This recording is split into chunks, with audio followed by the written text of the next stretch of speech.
Welcome to Heaven Awaits.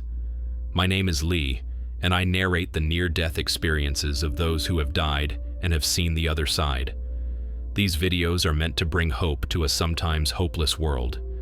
If you enjoy these videos, please consider hitting the thumbs up, subscribe, and bell icons to be notified of new content.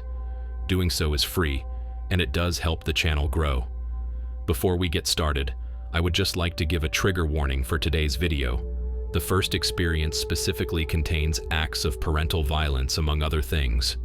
With that said, get comfortable, grab a cup of coffee or tea, and let's dive into today's experiences. When I was 3.5, my father, in a blind, drunken rage, raped, sodomized, and beat me to death in the middle of the night. At the most extreme outpost of pain, I cried out to God, and at that moment, I was torn from life.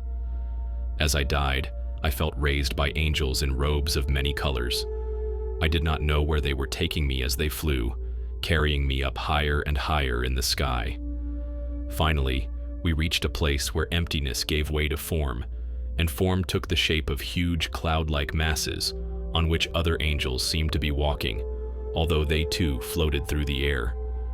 The angels carrying me lay me at the feet of a beautiful female angel whose radiating love was more powerful than any of those around her.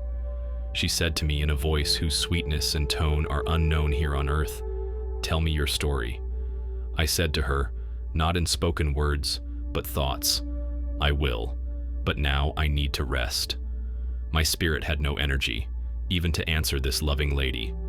God, in a manifestation of infinite light, appeared off to my left, and I was engulfed in a form of all-powerful, all-nourishing love. That divine being appeared as a massive column of golden light, with the suggestion of a human shape inside. I both saw and felt his light, feeling as if I were in a warm bath that completely healed and protected me. I never wanted to leave. No conversation passed between us, but in those infinite moments, I acquired the knowledge that allowed me to go back to Earth to complete my life. After this infinite moment had passed, there began a battle for my life between the angels in heaven and the doctors on Earth. Every time the doctors pounded on my chest, my spirit was sucked into my body for a split second, only to be pulled back again by the angels. They held me by my feet, struggling to keep me from coming back. Finally, the doctors pounded one last time. I heard an angel say, "They're stronger than we are," and I was sucked back into my body, sat up, screamed, and passed out. To this day, I always have the feeling that I need to go back, that there was something more I was meant to do there before returning. That feeling of incompleteness keeps me half in the other world all the time. That does it for Laura's NDE, moving right into Clara's NDE. I was in the 5th grade when I became sick with extreme pain in my lower right side. My teacher thought it was only a stomach ache and ignored it. 2 hours later, I was rushed to the hospital. I was terrified and begged to go home. I was fighting the oxygen mask when it happened. One second I was awake, scared to death. The next second I was falling straight down a dark hole as if in a well. There were loud sounds like buzzing and ringing and metal scraping together. Then I was up by the ceiling looking down on myself. I felt as though I was spread out all over the room like vapor or a cloud. I watched as the doctor had a square green machine wheeled into the room by a nurse and then worked on me using it. There were several nurses there. Suddenly, I was standing alone in a room with large, heavy doors leading into other rooms. Someone came to me. I didn't see him. I only heard his voice. He led me up through what seemed like a tunnel. I seemed to be walking, but my feet didn't touch the floor. Suddenly, I heard what sounded like a city-sized playground full of kids, laughing and playing. Hearing them calmed me. Another man came to meet us.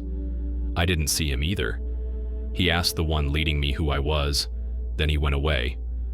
When he returned, he told the man with me that I had to go back, that they weren't ready for me yet. I was led up a sidewalk to a large building with large doors. I walked inside and saw people all around working and doing things. I was taken to a huge, iridescent white room and told to sit down on some steps that led up to a large white chair, and wait there for someone who was to talk to me. He came out a door at the other end of the steps, walked to the chair above me, and sat down. He was dressed in a white, long-sleeved, floor-length robe with a wide gold band around the midsection. He wore sandals. His brown hair was shoulder length. He had a long face, broad chin, and dark eyes with black around both eyelids, like eyeliner pencil. His skin was olive-colored, and his eyes were as liquid as love. He communicated by looking at me. No words had to be spoken, as we could hear each other's thoughts. He told me what I had to do in life, and had me go to the other side of the room and look down into something like a TV set so I could see my future. What I saw made me very happy. This man, who I believe is Jesus Christ, said that once I woke up in the hospital, I would forget what I was supposed to do in life. Nothing can happen before its time, he cautioned. As I was leaving the room, he said I must obey his commandments if I wanted to come back. When I revived, a nurse was sitting beside my bed, and she said, "Thank God you finally woke up." I told the doctor that I had watched him work on me, and the color of the machine brought into the surgery room. He didn't know what to say. That does it for our second NDE. Moving into our third and final NDE of this video. When I was around 30 years old, my grandfather was in the hospital and terminally ill with cancer. At the time of his death, I was with him in the hospital along with my mother. Before he died, and before I arrived, he had specifically asked my mother to call me and ask me to come to the hospital. I left my work and came to the hospital. A couple of hours later, he died with my mother and I by his bedside. After he died, I had to leave. My mother stayed longer to sit next to his dead body as she said goodbye. She did not tell me anything about what she did after I left, until after the experienced shared death experience I described below. About 2 months later, just before my mother was due to take my grandfather's ashes to be scattered on the golf course with my Nana, I fell asleep one night, but I was half awake when suddenly my grandfather was next to me on my bed. This actually unsettled me to begin with, and then I remember falling asleep properly. The next thing I knew, I was with my grandfather in what felt like, and still feels like, a very real, but it could be called a dream-like experience. I was now with him walking on the golf course. He was telling me that he was fine now, and where he was, it was much better than where he had been on Earth. He joked and said in his very normal, lovely sense of humor, "It's a damn sight better than how it feels when you are alive, believe me." He laughed. We both laughed. I then went on to ask him, how will I be able to know this is not just a dream when I wake up to tell the family? He told me straight away, remember the number 168008 and go and tell your mother. It's to do with the hospital visit you both had with me. She will know. When I awoke, I profoundly remembered what he told me, feeling like I had not just dreamed of him, but actually saw him.